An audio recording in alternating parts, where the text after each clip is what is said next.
संतप्त मानस शांत हो, जिनके गुणों के गान में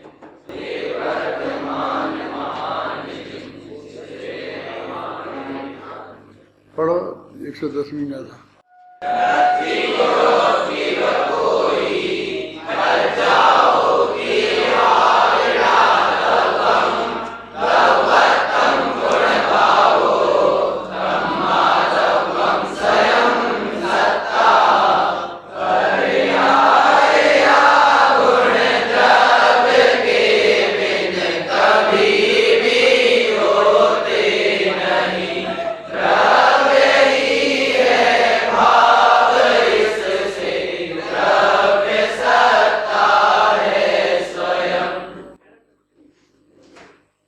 पर्याय और गुण द्रव्य के बिना नहीं होते और कभी भी होते नहीं। द्रव्य ही है भाव, इसलिए द्रव्य ही भाव है ऐसा कहकर वो कह रहा है। भाव माने सत्ता, इसलिए द्रव्य सत्ता है स्वयं। अभी तक सत्ता द्रव्य से कथन भिन्न है और कथनचित अभिन्न है। ये विभिन्न अपेक्षाओं से ये बात समझाते आए थे और अब वो कहते हैं द्रव्य सत्ता से अभिन्न है और अंत में कहते हैं कि अभिन्न कहने में भी भिन्नता की भिन्न भिन्नाहट आती है। इसलिए ये अभिन्न है भिन्न है, इसकी चर्चा करने से क्या फायदा। द्रव्य सत्ता है स्वयं, द्रव्य स्वयं सत्ता ही है। चाहे द्रव्य कहो और चाहे सत्ता कहो, एक ही बात है, क्योंकि जगत में सत्ता के नाम पर यदि कुछ है तो वो द्रव्य ही है। द्रव्यों के अलावा क्या है जगत में? देखो टीका पढ़ते हैं। जिस प्रकार पीलापन और कुंडल आदि सोने से पृथक नहीं होते, सोने को द्रव्य के रूप में लिया, पीलेपन को गुण के रूप में लिया और कुंडल आदि को पर्यायों के रूप में लिया। और ये तो पुरानी बात हो गई। कई दफे उस उदाहरण से आचार्य द्रव्यगुण पर्याय की स्थिति को स्पष्ट करते आए हैं। माने जो आकार की अपेक्षा पर्याय को पकड़ते हैं। कुंडलादि जब कहते हैं ना, तो वहां पर वो आकार पकड़ना है। जिसे अपन प्रदेश गुण के विकार को व्यंजन पर्याय कहते हैं अथवा द्रव्य पर्याय कहते हैं वो। और रूप रस गंध स्पर्श ये गुण है ना। वैसे अब सफेद तो एक जैसे सुनो रंग नाम का एक गुण है, काला पीला सफेद ये तो उसकी पर्याय है। तो सफेदी को गुण कैसे कह सकते हैं? लेकिन समझ लेना यहाँ कहा है, हमने किसी को कुछ बनाया है समझाने के लिए, तो क्या सोने को द्रव्य और उसमें की जो भी कलर है स्वर्ण क्या इनने क्या लिखा है उसको? पीलापन। अब पीला है जो भी स्वर्ण रंग की चीज समझ लो ना, वो जो रंग आप जानते हो सोने के रंग को, वो जो है वो गुण है। वो कुंडल आदि है वो पर्याय हैं, लेकिन सोना अलग और वो पीलापन अलग, इन दोनों को अलग कर दो तो वे अलग नहीं हो सकता। और कुंडल को भी सोने से अलग कर दो तो नहीं हो सकता। यदि कुंडल और सोना एक ही है तो कुंडल के मिटने पर सोना मिट जाना चाहिए, लेकिन सोना नहीं मिटता है। अब इसकी चर्चा शायद अगली गाथा में करेंगे, 111वीं गाथा में करेंगे। अभी तो सिर्फ इतनी कह रहे कि द्रव्य सत्ता है स्वयं, कि जो अस्तित्व नाम का गुण है, चाहे सत्ता कहो चाहे द्रव्य कहो चाहे परिणाम कहो, कल परिणाम कहा था ना इसी को, इन सब का एक ही अर्थ है। जिस प्रकार पीलापन और कुंडल आदि सोने से पृथक नहीं होते, उसी प्रकार गुण और पर्याय द्रव्य से पृथक नहीं होती। द्रव्य के स्वरूप का वृत्तिभूत अस्तित्व नाम से कहा जाने वाला द्रव्यत्व, द्रव्य का भाव नाम से कहा जाने वाले गुण होने से क्या वह अस्तित्व द्रव्य से पृथक होगा? अभी आपको फिर वही अटपटा लग रहा होगा, कुछ नहीं है इसमें। यही भाषा बिल्कुल अपन दो गाथा पहले पढ़ के आए हैं। मिलान करो, निकालो।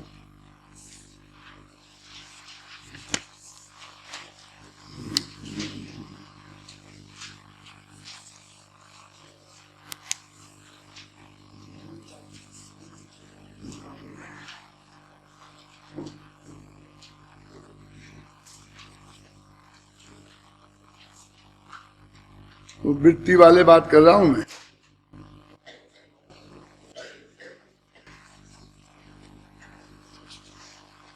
इसमें जो है ना, क्या द्रव्य के स्वरूप का वृत्तिभूत अस्तित्व, ये सब है पिछली गाथाओं में।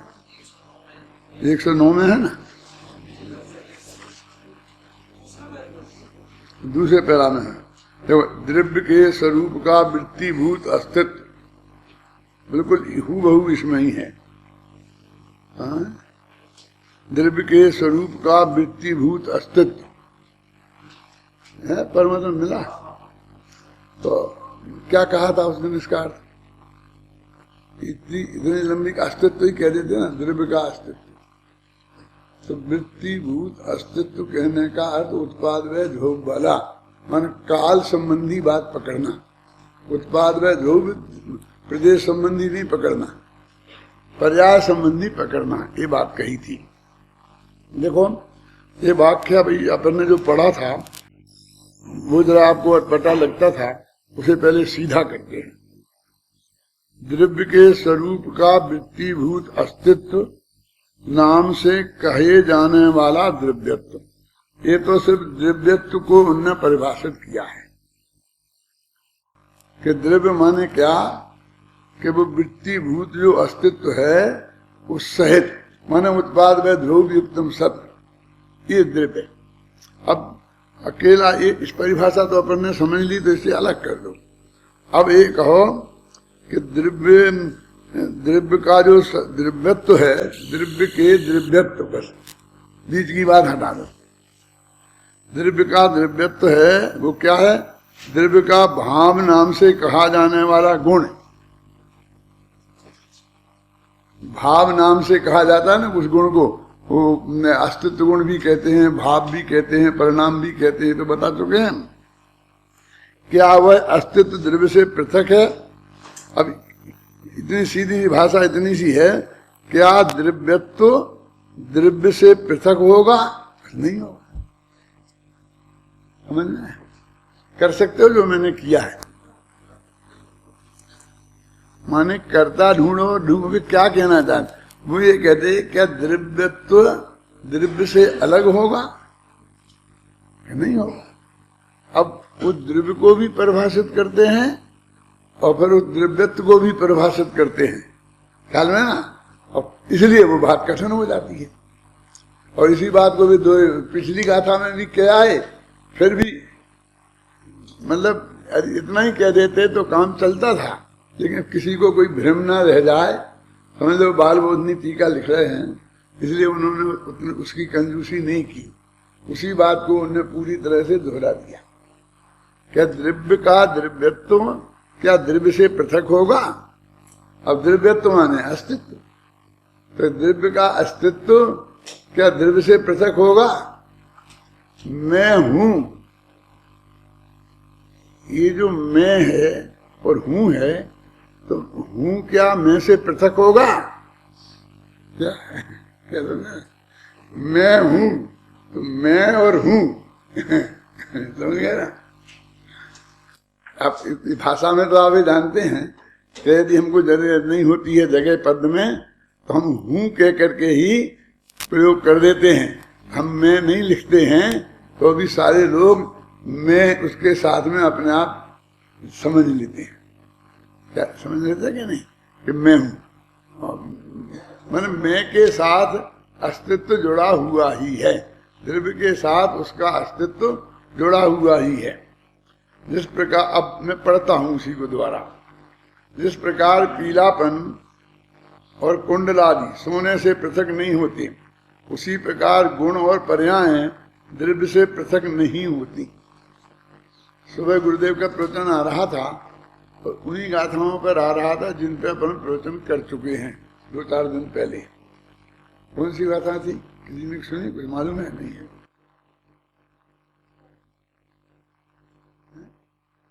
मैं तो सिर्फ इसलिए याद दिला रहा हूं कि उसमें उस बात को बिल्कुल एक ही भाषा में गुरुदेव ने कितनी बार दोहराया, मैं आपसे ये जानना चाहता हूं। 1 घंटे तक शांति जी लगातार दोहराते रहे। 10 दफे होगा, 20 दफे होगा, मैं गिन नहीं पाया।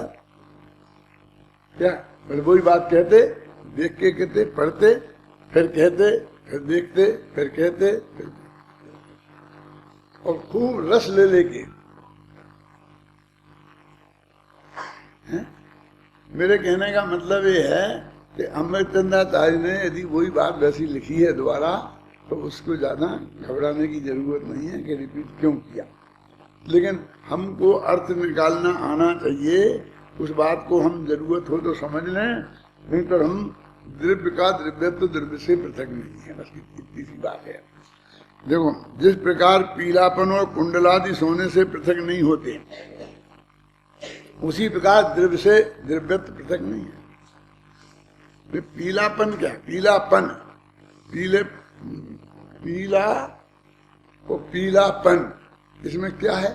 भाववाची बनाया है ना, एक तो प्रत्यय लगाया है, वहां भी लगाया है द्रव्य का द्रव्यत्व। व्याकरण से समझ में आ गया कि नहीं? वो व्याकरण से भी वो बात समझ में आई कि द्रव्य का द्रव्यत्व,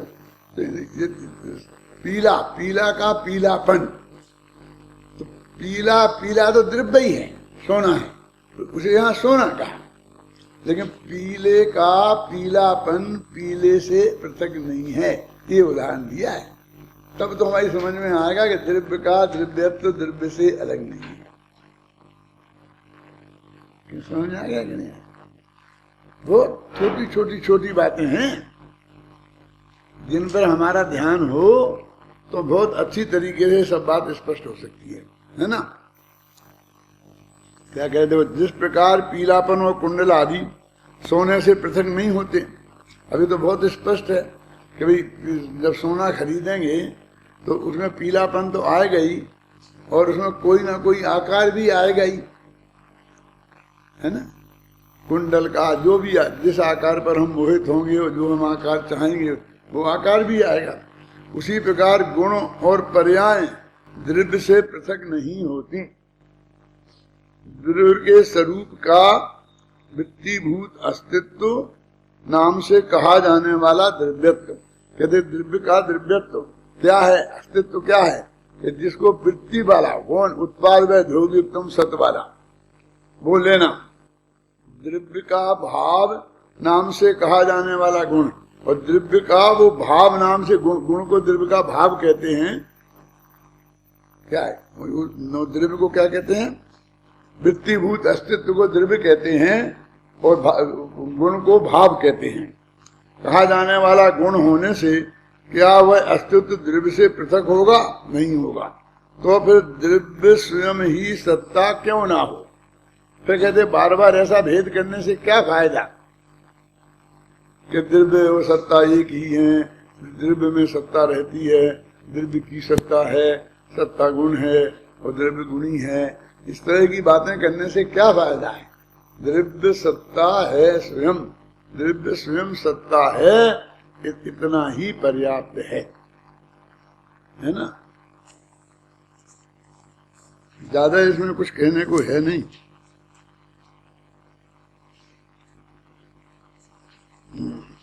टीका भी खत्म हो गई ना।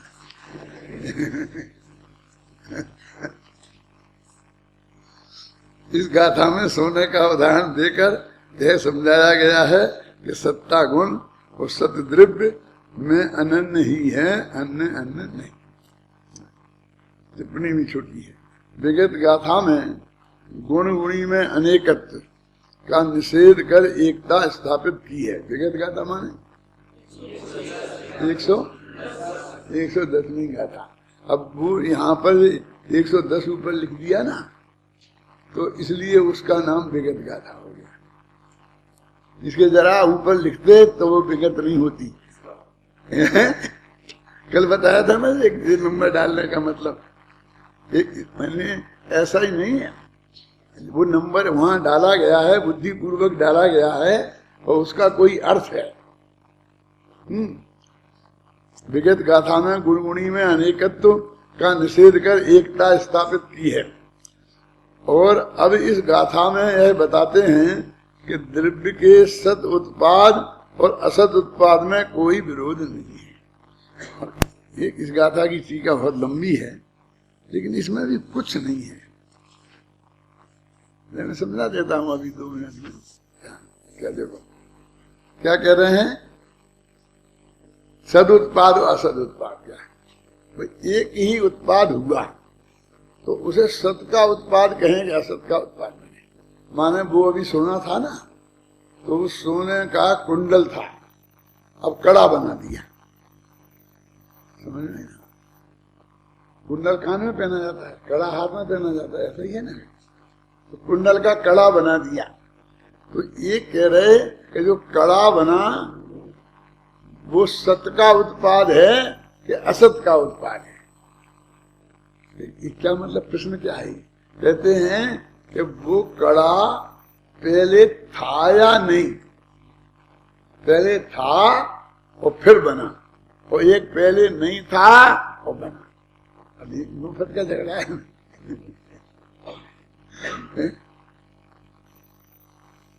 सुन लिया?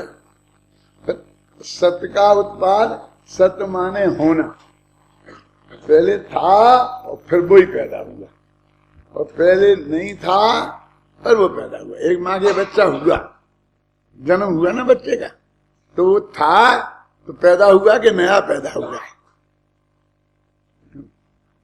तो वो कहेंगे फिर पेट में था, इस हिसाब से वो था, वही पैदा हुआ है, और उसी को कहेंगे नहीं कल तक नहीं था। लेकिन ऐसे विचार करो, द्रव्य दृष्टि से विचार करो, तो वो सोना था कुंडल में, और वो ही कड़े रूप, पहले सोने रूप था, वो ही सुनी पहले कुंडल रूप था, और वो ही सोना अब कड़े रूप हो गया है। समझ गए ना?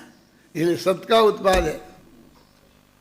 और कहते कड़ा था ही नहीं, और वो सोना वो था कुंडल, तो उसका नाश हुआ और इसका उत्पाद हुआ, तो असत का उत्पाद हुआ। ये सारा वही है कि ईश्वर ने जगत को बनाया तो सामग्री थी कि नहीं थी, वो यही है ना। बनाया माने क्या? बनाए के 2 अर्थ होते हैं, अपने आता ना कौन सा, वो कौन सी 76वीं गाथा क्या वो है, प्रवृत्ति निर्वृत्ति प्राप्त विकार और निर्वृत्ति के काम दुनिया में 3 प्रकार के होते हैं। कि एक तो हम बनाए, जैसे किसान गेहूं को पैदा करता है तो उसने 4 दाने डाले थे और 100 दाने बनाए, तो 96 तो नए पैदा किए, ऐसा कहते हैं। यानी वो रचनात्मक काम हुआ, वो देश के लिए असली काम है, क्योंकि देश को गेहूं की जरूरत है, और उसने नए पैदा किए। अब वो गेहूं वैसे ही तो खाए नहीं जाते हैं, तो इसने कंपनी ने जाकर उसकी डबल रोटी बनाई। क्या वो गेहूं था, उसमें कुछ नहीं डाला, बस उसी को पीस के पानी डाल के फिर उसे सेक दिया, तो वो अग्नि में सेका तो पानी को निकल गया। अब क्या बचा? अकेला वो गेहूं। तो डबल रोटी में क्या है? अकेला वो गेहूं ही है ना। तो तुमने किया क्या? तो वो जो गेहूं 10 रुपया किलो तुम लाए थे, इस 100 रुपये किलो क्यों बिस्किट बेचने लग गए? मैंने एक दिन बताया था बहुत दिन पहले कि फिरोजाबाद में एक पंच कल्याणक हुआ था। जब ये बड़ी मूर्ति देखी आपने फिरोजाबाद में, तो वो नहीं थी वहाँ। उसके पहले जो मंदिर बना उसमें जो मूर्ति है बड़ी बड़ी माने होगी 5-6 फुट की, 4 फुट की, 4.5 फुट की, संगमरमर की सफेद। उस मूर्ति का पंच कल्याणक था। हमें अशोकनगर में था, तब हम लोग वहां से वहां आए थे। वो एक तो वहां परिषद का अधिवेशन था। मैं जानता हूं तुमने सुना है, फिर भी वो 2 आदमी ने भी नहीं सुना हो तो उन्हें सुनना चाहिए हो, क्योंकि बहुत जरूरी है वो। तो उन्होंने एक राजेंद्र कुमार उसके अध्यक्ष बने थे नए। पहले साहू जी थे, साहू जी मिटे थे और वो बने थे राजेंद्र कुमार। वे भी उद्योगपति थे कोई। तो उनने अपना जो भाषण दिया था, उस भाषण में क्या बात आई थी कि जैनियों के बच्चों को अब बिजनेस नहीं करना चाहिए। तो क्या नौकरी करना चाहिए कि नहीं? नौकरी भी नहीं करना चाहिए। उन्होंने कहा उद्योग लगाना चाहिए। क्या? तो उनने उसके लिए तर्क दिया था कि बिजनेस में तुम बाजार से 5 रुपए में एक चीज लाओ, वो 6 रुपए में बेचो, तो वो सामने वाला कहता है साला एक बनिया 1 रुपया खा गया। जबकि हमको वहां लाने में, पूंजी लगाने में, दुकान का किराया देने में बहुत हिस्सा चला जाएगा ना। वो 1 रुपया भी हमारे हाथ में आने वाला नहीं है। इसलिए उनकी तरफ जनता की निगाह अच्छी नहीं है, कमा नहीं पाएंगे भी। और उद्योग लगाओगे तो उन्होंने उसमें तो उदाहरण दिया था कि हम उसमें 2 रुपये किलो आता होगा क्या, कपास, कि 2 रुपये किलो का कपास खरीद कर और परम सुख की धोती बनाते हैं। परम सुख की धोती जानते हो? उसका बिल्कुल जरा सा वजन होता है, तो 200 रुपये किलो बेचते हैं। यानी कितना? 100 गुना।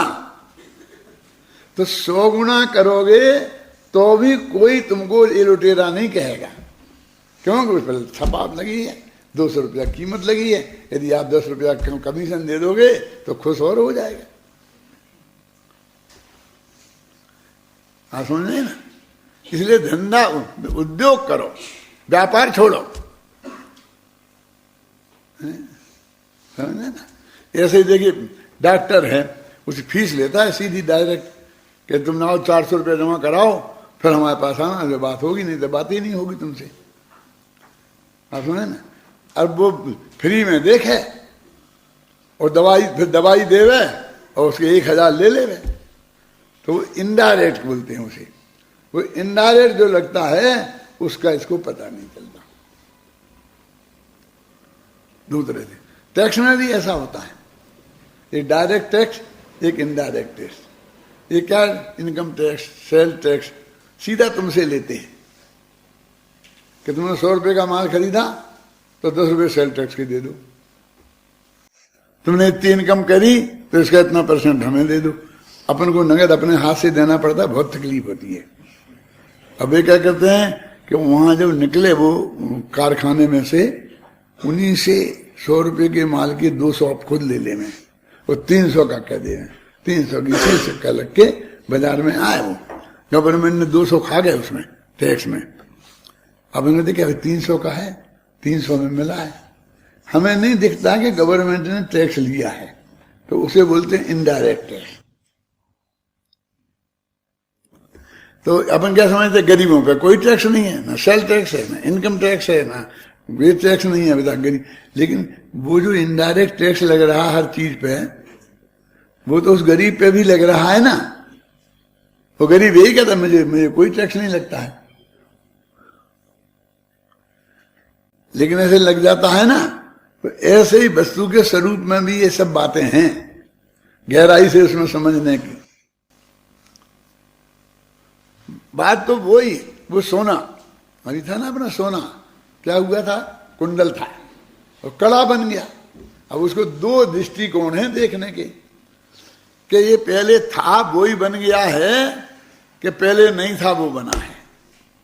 तो उन दोनों दृष्टिकोणों का नाम क्या है? एक द्रव्य दृष्टि, एक पर्याय दृष्टि। ये द्रव्य की तरफ से देखेंगे तो था वो ही बना है, तो कोई गजब नहीं हुआ है, उसमें क्या है।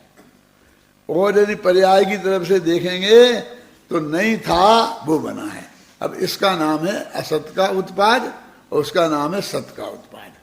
और इतनी बात इस गाथा में बताई है, समझ में आ गई हो तो काम खत्म। अब इसको न्याय की भाषा में अमृतचंद्राचार्य ने किस तरह प्रस्तुत किया है, अब उस पर अपन को मेहनत करनी है। जिसकी समझ में आ जाए बढ़िया, नहीं आए तो बढ़िया। नहीं आए माने सुविधा विद्यार्थियों को नहीं, बाकी जो 70-80 वर्ष के श्रोता हैं उनके लिए। वैसे देना तो उनको लिए भी नहीं सही है।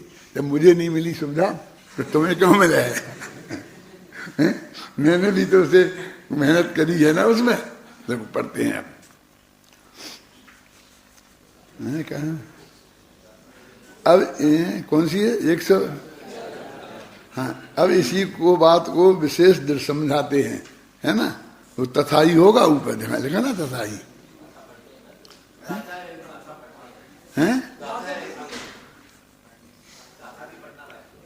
गाथा पढ़ना बाकी, गाथा तो अपन ने शुरू में पढ़ी थी ना, 10वीं पढ़ी थी। चलो आइए पढ़ो।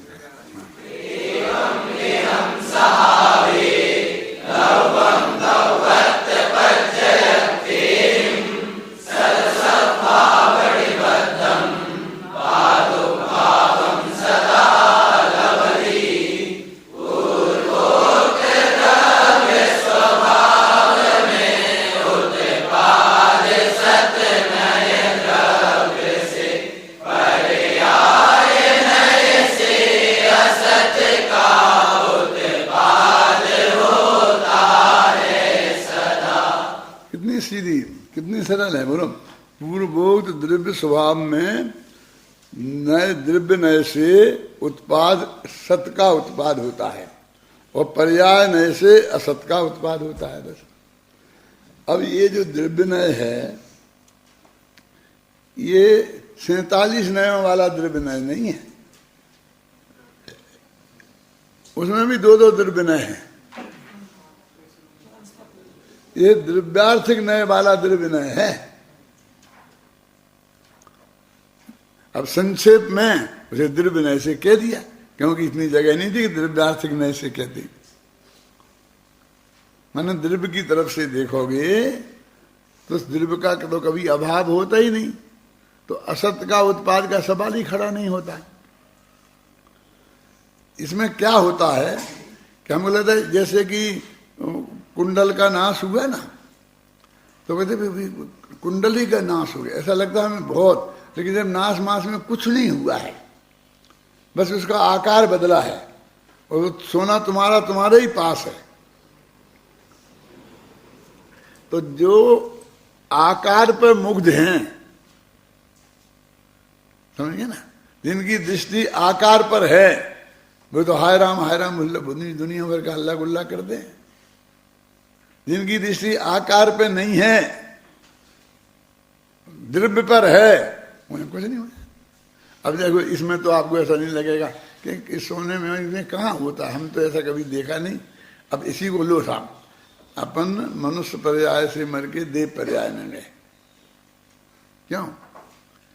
तो क्या हुआ बोलो? सत का उत्पाद हुआ कि असत का उत्पाद हुआ? देव पर्याय नहीं थी, वो पैदा हुई, मनुष्य पर्याय गई, और कि जीव तो वही का वही है। जो जीव द्रव्य मनुष्य पर्याय रूप में था, वही मनुष्य पर्याय रूप से व्यय होकर द्रव्य पर्याय के रूप, उसमें देव पर्याय के रूप में उत्पन्न हो गया है। मालूम, अभी कुछ दिन पहले अपने यहाँ ये बात आई थी कि द्रव्य तो उत्पन्न नहीं होता है और पर्याय उत्पन्न होती है, कहा था, वो समझाया था मैंने। और मैंने ये कहा था, मैंने आप लोगों को ये भी समझाया है कि पर्याय क्या उत्पन्न होती है। ये पर्याय तो ये पलट गई, इसका नाम पर्याय है, बस खत्म। जो कुछ हुआ वो तो रूमाल में ही हुआ है ना। अभी पर्याय का क्या करें, ऐसा था तो ऐसा हो गया। इसलिए पर्याय कहाँ पलटती है? पर्याय रूप में द्रव्य पलटता है, समझ में आया ना। और वहां उल्टा था, इसका निषेध करके। अब यहां फिर वो आ गया, क्यों? द्रव्य द्रव्यार्थिक नय से देख रहे हैं ना, तो कहां पलटा, कहां गया? हमारे घर में जितना सोना था उतना सोना अभी भी है, बस खत्म। हमको कोई भी पलटा पलटी कुछ भी हुई नहीं है। तो ऐसा ही अपना भगवान आत्मा तो मौजूद है ना, और वो तो पर्याय पलट रही है कि नहीं साहब, पर्याय भी तो बहुत बड़ी चीज है, पर्याय भी तो पलट रही है। अरे भाई क्या चीज है वो, तुमने जो कुंडल पहने थे ना तो वे अब बदल के कड़ा बने हैं, तो तुम चिल्ला रहे हो, लेकिन वो कुंडल भी प्रति समय बदल रहे थे, नहीं तो साल भर में पुराने कैसे हो गए? समझ में आई कि नहीं? यानी हमने मनुष्य मर के देव हो गए, सुनना, तो क्या गजब हो गया कि जब हम मनुष्य थे तो ठीक थे। अरे मनुष्य थे तब भी तुम प्रति समय बदल रहे थे, और अब भी बदले ही हो। और क्या हुआ है बोलो? वो पर्याय वाला जो नियम है वही लागू हो रहा है ना। वो मैंने कई दफे तुम लोगों को समझाने की कोशिश की और समाज को भी की कि जो हम मृत्यु है, जो समाधि मरण समझ के संदर्भ में, उसको हमको ऐसा समझ में आना चाहिए जैसे हम प्रति समय बदल रहे हैं मनुष्य में, और बालक से जवान हो गए, जवान से बुढ़े हो गए, ऐसे ही वो बदला है। कोई बड़ा काम नहीं हुआ, वो बड़ा काम होने वाला नहीं है, समझ गए ना? इसलिए कोई विकल्प की जरूरत नहीं है। हम बिल्कुल समाधि मरने के प्रति बिल्कुल सहज हो जाएं, है ना?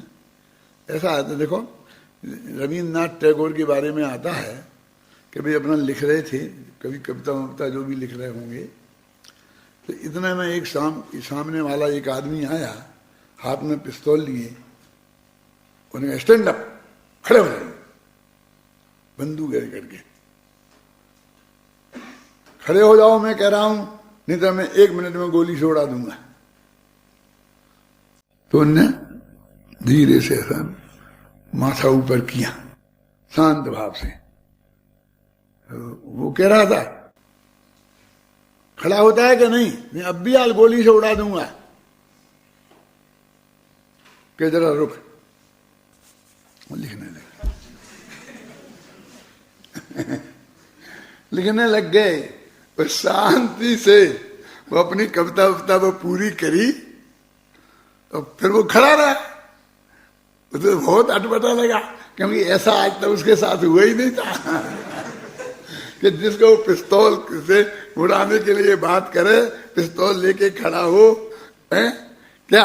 और वो लिखता रहे आराम से, क्यों? और फिर उन्होंने ऊपर गया, बोलो क्या कहना है? उससे फिर उठ के कहते हैं, बोलो क्या कहना है?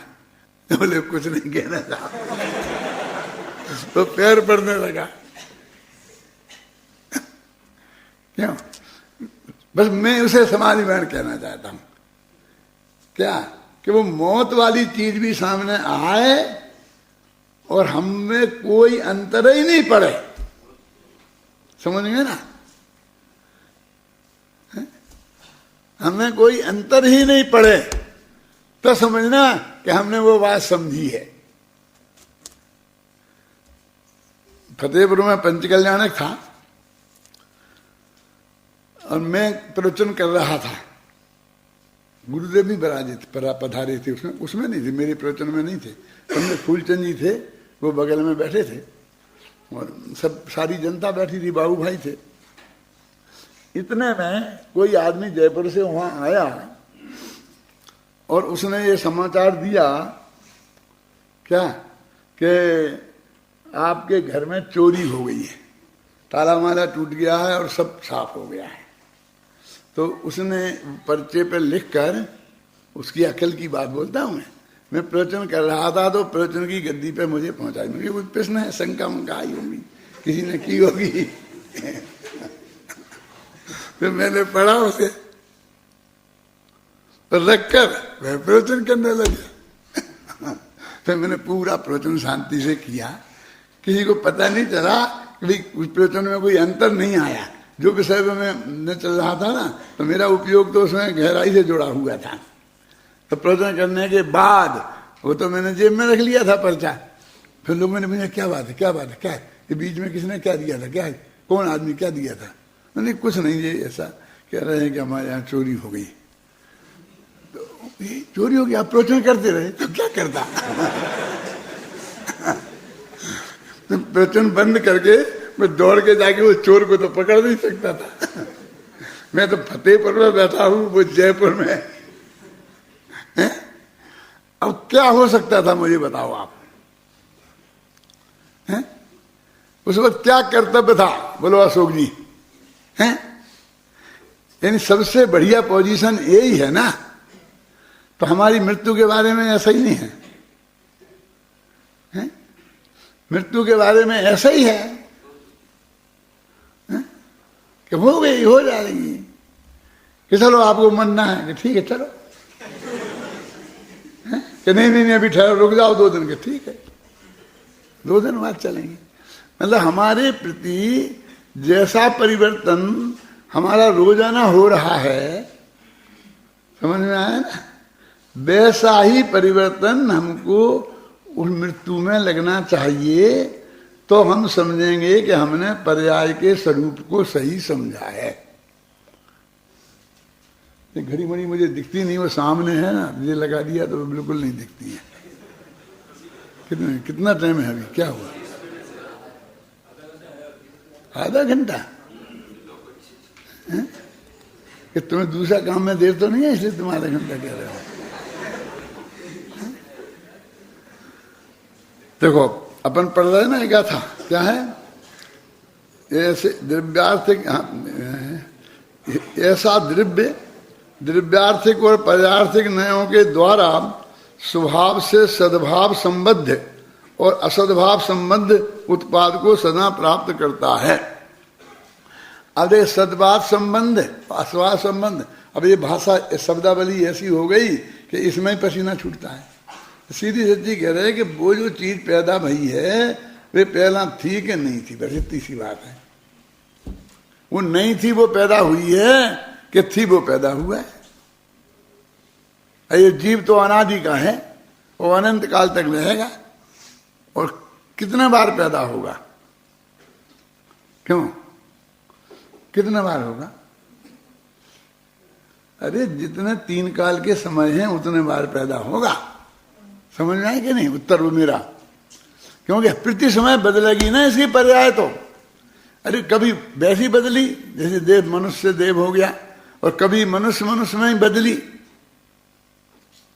तो बदल तो रही है ना वो पर्याय।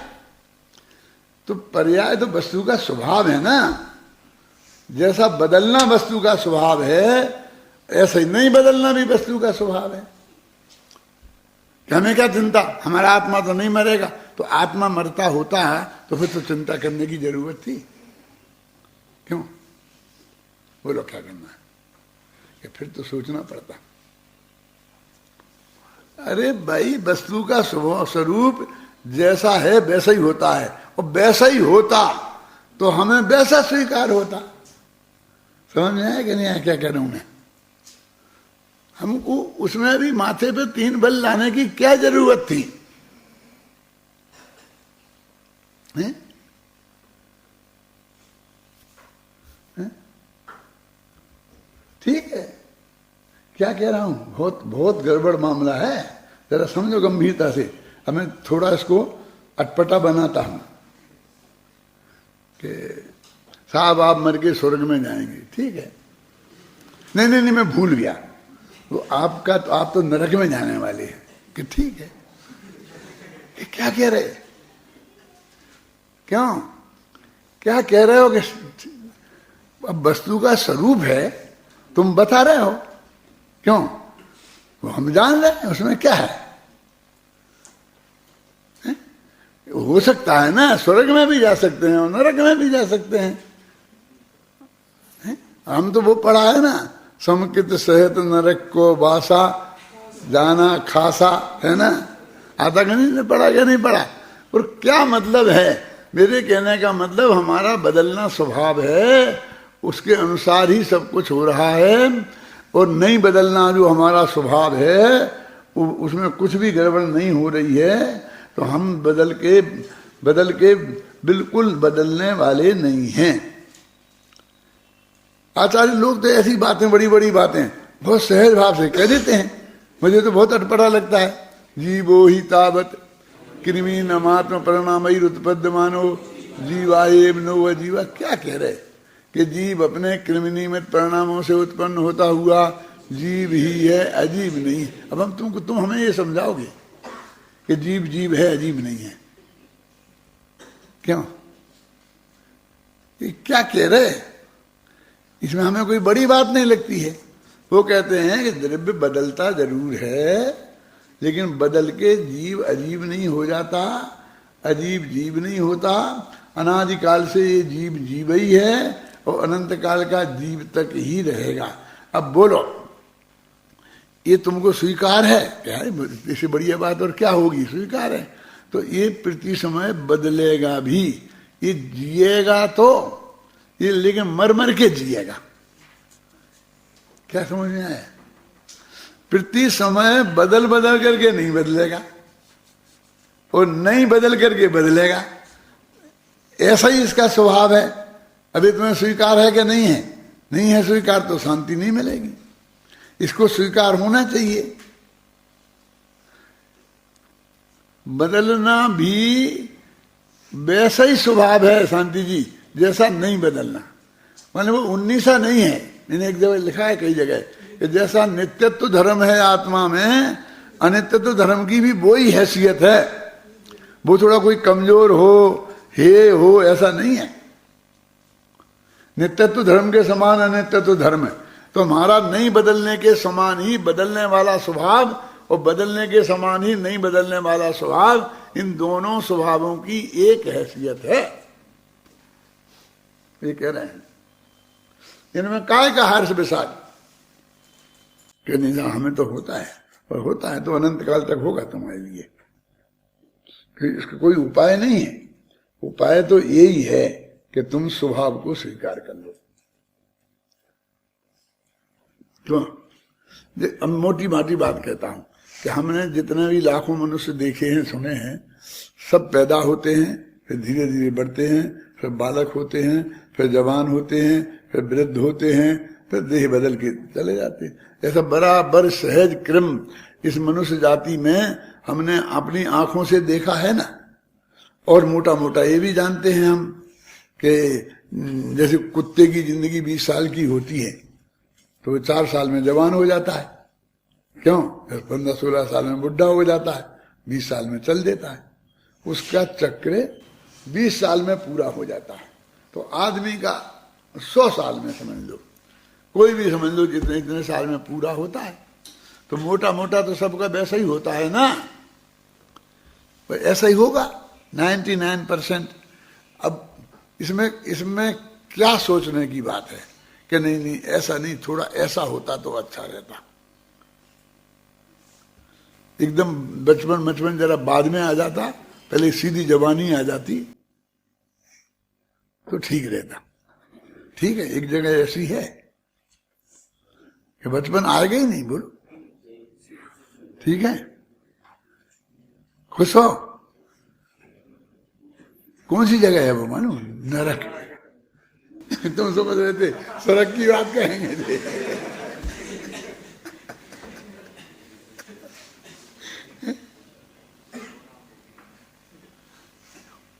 नरक और स्वर्ग ऐसी जगह है कि जहां जन्म से लेकर अब बुढ़ापे तक एक से रहते हैं। ऐसा बालकपन और जवानी और बुढ़ापा, ऐसी 3 अवस्थाएं नहीं होती हैं। तो तुम्हें ये पसंद नहीं है तो तुम्हें मनुष्य होना पसंद नहीं है। और मोक्ष तो मनुष्य से पर्याय से ही होता है। मैंने तुम्हें मोक्ष जाना पसंद नहीं है, ऐसा अर्थ हुआ ना। यानी वस्तु का स्वभाव हमारी समझ में आना चाहिए। मेरे कहने का मतलब ये है, क्यों? वस्तु का स्वभाव हमारी समझ में आना चाहिए, माने स्वीकृत होना चाहिए। बिल्कुल सहज भाव से हमें ये स्वीकृत होना चाहिए। क्या? कि जो भी हमारे ये संयोगों की स्थिति है वो जैसी समय पर जैसी होती है ऐसी हो जाएगी। ये बाल हो नहीं होते हैं, फिर उग आते हैं, फिर बढ़ जाते हैं, 20 साल तक दाढ़ी मूछ नहीं आती है, फिर दाढ़ी मूछ आने लगती है। क्यों? फिर सिर के बाल सिर के बाल पूरे सफेद हो जाते हैं और दाढ़ी मूछ बिल्कुल काली रहती है। ऐसे लोगों को मैंने देखा है? क्यों?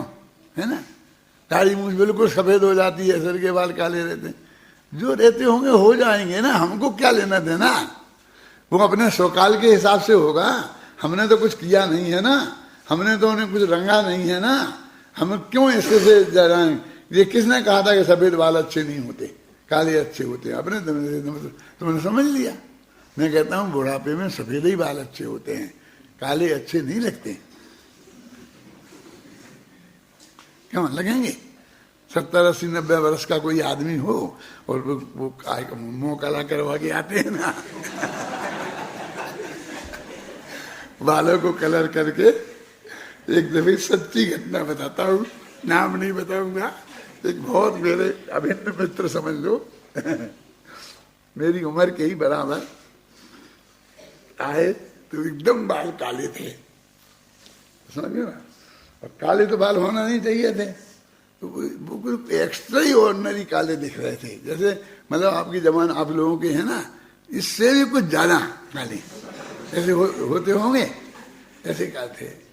तो बस मैंने कुछ कहा नहीं, बस ऐसी निगाह मेरी गई। मैंने वो एक शब्द नहीं बोला परमात्मा, लेकिन निगाह गई। नहीं मुझे ऐसा हुआ, वो जबरदस्ती मैं बाल बनवाने गया था, वो नाई ने जबरदस्ती रंग दिए वजह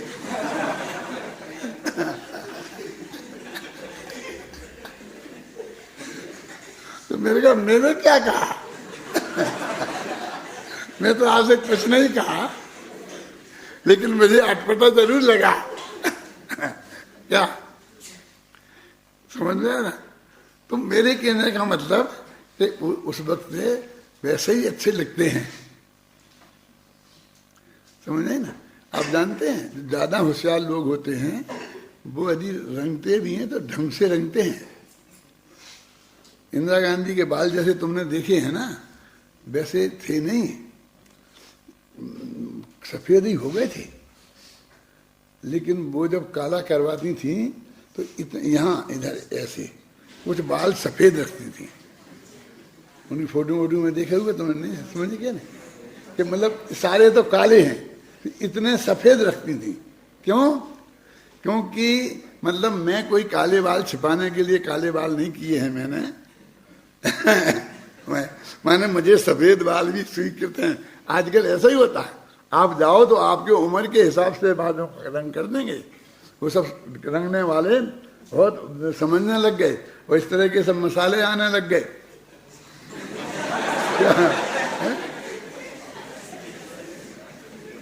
कि वो सफेद भी दिखें, काले भी दिखें, कुछ कुछ काले दिखें, कुछ कुछ सफेद दिखें, क्या है? लेकिन ये सहज जगत की सहज स्वीकृति, बस मुझको ये वस्तु का स्वरूप और हमारे चित्त को स्वीकृत होना चाहिए, इसमें संलेखना का सब कुछ तैयारी हो जाती है। अभी मैं नहीं बताऊंगा, फिर कभी समय सामने बात आएगी कि राजुल पूछती है अपने बाप से कि मैं अब दीक्षा लेनी है, उसकी तैयारी क्या करूं,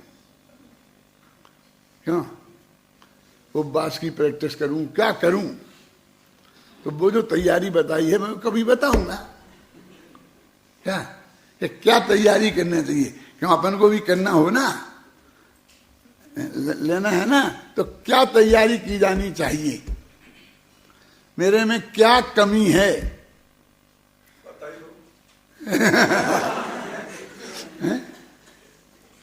कि क्या कमी है दीक्षा लेने में, बताओ। शादी तो मैं करूंगी नहीं, कि बेटा तूने अच्छा निर्णय किया, तू शादी नहीं करेगी, मैं भी तेरे से नहीं कहता तू शादी कर ले, और कर ले तो कोई खास बात नहीं है, पहली ही होगी वो दूसरी नहीं होगी, समझना। लेकिन नहीं कर तो कोई बात नहीं है, दीक्षा लूंगी कि ठीक है ले लेना, तो मैं ले लूं ना कि अभी तेरे में दीक्षा लेने की योग्यता नहीं है, कि क्या कमी है, क्यों पूछती है? बता ही दो ना, ये कह रहे परमात्मा, बता ही दो ना, थोड़ा सा नमूना बताता हूं कि जो तुम दिन भर नेमी नेमी रखती रहती है ना, ये सबसे बड़ी कमी है बेटा। समझ में आई कि नहीं आई? है? ये अभी तो जिनका तेरा पति होने वाले थे उनको नहीं भूल पा रही। ये दीक्षा लेने के लक्षण है। सपने उनके देखती है, बात उनकी करती है, वे जंगल में ऐसे होंगे, बरसात हो रही है भीग रहे होंगे, गर्मी लग रही है उन्हें पसीना आ रहा होगा। अब तो जो उनके पसीना की याद आती है, ये तेरी अयोग्यता है, ये डिस्क्वालिफिकेशन है। तो क्या तैयारी करनी है कि ये देखना कि जब तेरे को 15 दिन तक एक दिन भी याद नहीं आए नेमी, तब मेरे पास आना। समझे? क्या तैयारी करना है? अन्ना जी समझ में आए? तो बिल्कुल बास की तैयारी की बात करेंगे, हैं? नेमिनाथ तो ऐसे ही चले गए मुड़ के, और ऐसे मैं जाना चाहती हूं तो मैं नहीं जा सकती हूँ, नेमिनाथ जा सकते हैं कि हाँ जा सकते हैं। क्यों जा सकते हैं? क्यों? क्यों उन्हें राजुल याद नहीं आती है। समझ में आई ना? वे चले गए, उनसे एक दिन भी, एक मिनट भी उन्हें राजुल याद नहीं आई, ना अपने माँ बाप याद आए, ना वे सब समझ में आ गया था किसने क्या किया है, तो ना वे शत्रु याद आए। तू ऐसी हो जा, चले जा। वे तो जन्मजात सम्य दृष्टि थे। मैं कुछ नहीं हूं जन्मजात, आपके यहां पैदा हुई हूं। तू जन्मजात समिथ्या दृष्टि है। क्या कह रहे हमारी राजुल को? समझ में आई अशोक जी? अरे भाई मैं क्या कह रहा हूं, गोमट सार कह रहा है, छेड़ाला कह रहा है। क्या है? सम्य दृष्टि जीव मर मर के कहां कहां नहीं जाता। मान भवन सन नारी थावर विकल त्रय पशु में। तो तू नारी है ना, तो जन्म से तो तू संबंध सन पैदा ली के हुई नहीं थी।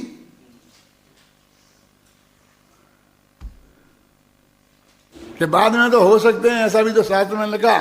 अब हम कब कही कि तू नहीं है कि है, बस जन्म से नहीं थी, इतनी बात तो पक्की है। उनकी होड़ मत कर। क्या कैसी बात करते हो? मेरे वे पति नहीं हैं तो मंगेतर तो हैं, मेरे मंगेतर नहीं है तो प्रेमी तो हैं। कौन? नेमी। सगाई तो हो गई थी ना, वो सगाई हो जाती है, उसे तो उत्तर भारत में मंगेतर कहते हैं। तुम्हारे दक्षिण भारत में क्या कहते हैं? कुछ कहते होंगे ना, हैं? मंगेतर। तो कहते बेटी ना वे तेरे मंगेतर हैं, ना वे तेरे प्रेमी हैं, ना वे तेरे पति हैं। कैसी बात करते हो? नौ भव से मेरी मामला चला आ रहा है। अब चला आ रहा होगा, मैं बहस में नहीं पढ़ना चाहता हूं, लेकिन अभी नहीं है और अब कभी नहीं होंगी, क्योंकि मोक्ष में चले जाएंगे। समझ नहीं क्या कह रहा हूं? है? तो तैयारी क्या करूं? बता दी ना, ये तैयारी कर।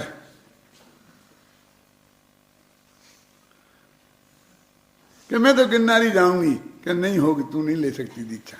शत्रुंजय क्यों नहीं जाएगी?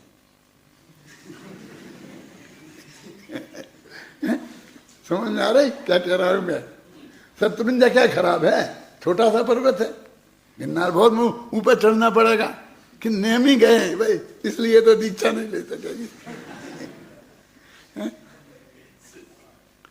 समझ में आए ना? कि इतने वे चाहे जितने बड़े हों, लेकिन जिस रूप में तू याद करती है, उस रूप में याद जब तक आएगी तब तक तू दीक्षा लेने के काबिल नहीं है। बोलो उनके बाप ने क्या बताया कि क्या तैयारी करनी है? कुछ आज का कोई बाप ये बताता है? कोई कल्पना करता है तो सोचता है कि इनकी दीक्षा लेना चाहते हैं तो उन्होंने क्या की है तैयारी, क्या नहीं की है, ये करी है कि नहीं करी, क्या बोलो? समझ में आते क्या होना चाहिए, समझ में आई ना? कि दीक्षा तो सबके का नाम है। स्त्री, बाल बच्चे, पति, माँ बाप, भाई बहन, शत्रु मित्र। क्यों दीक्षा लेता है कोई आदमी, वो मैं नहीं कहता हूं कि आरिका की लेगा, कि साधु की लेगा, कि छुल्लक बनेगा, कि ऐलक बनेगा, क्या बनेगा, कुछ भी बने वो, लेकिन वो सर्व त्याग का नाम दीक्षा है। सारे चेतन संयोग और सारे अचेतन संयोग उसे छोड़ना पड़ेंगे, तब दीक्षा होगी। और वे छोड़ना पड़ेंगे मां, पाप के उदय से अपने आप ही छूट जाएंगे, पुण्य का उदय होगा तो नहीं रहेंगे, लेकिन उनका विकल्प तेरे को नहीं आना चाहिए,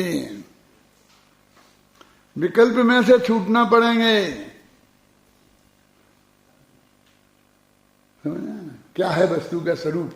वो वस्तु का स्वरूप हमारे दिल में उतरना चाहिए, उतरना चाहिए, ज्ञान में आना चाहिए, और श्रद्धा में बिल्कुल जो है वो बिल्कुल ठीक है, जो होता है वो गलत नहीं होता है, समझ में आई ना? वो बिल्कुल सही है वस्तु का स्वरूप। ऐसा नहीं होता, ऐसा होता तो अच्छा रहता, इसका मतलब तुझे वस्तु का स्वरूप स्वीकार नहीं है, तुम्हें थोड़ा करेक्शन चाहिए उसे, उसमें। क्यों होगा? वस्तु के स्वरूप में तो कभी कोई करेक्शन होगा नहीं, हो सकता नहीं, और तेरी हमेशा मांग कुछ ना कुछ बनी रहेगी। ख्याल में आई ना? और फिर जाके भगवान ऐसा नहीं, ऐसा हो जाए तो अच्छा रहे, तो गया तू दूसरे काम से। कैसे? अब तूने देव का भी सच्चा स्वरूप नहीं जानता, वे कहते नहीं बदलेगा, तू उसे बदलने की कहता है, बदलने की प्रार्थना पे एप्लीकेशन पे एप्लीकेशन एप्लीकेशन पे एप्लीकेशन लगाया जाता है। उनने कह दी कि नहीं वो बदल नहीं सकता है। क्यों हैं? अब तुम जिंदगी भर मैंने इतनी भक्ति की, मैंने इतनी भक्ति की, मर मर मर, क्या जितनी करना हो कर, कि नरक में जाना हो। क्या कह रहे? नरक में जाना हो, घबराना नहीं। नरक कहा, निगोद नहीं कहा। क्यों?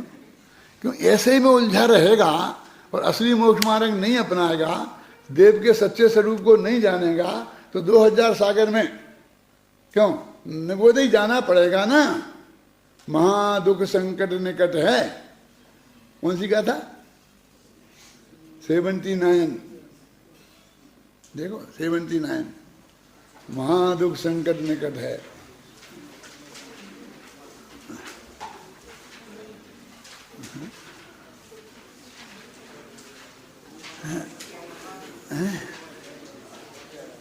नहीं मिली, इतनी देर लगाते हो?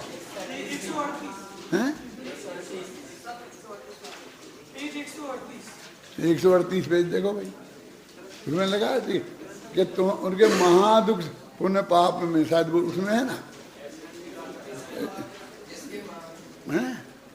पुण्य पाप में अंतर नहीं है, जो न माने बात है। इसकी टीका में है कि महादुख संकट निकट है, इसी में है ना। ये तो 77वीं गाथा है। हाँ, छोड़ पापा रम में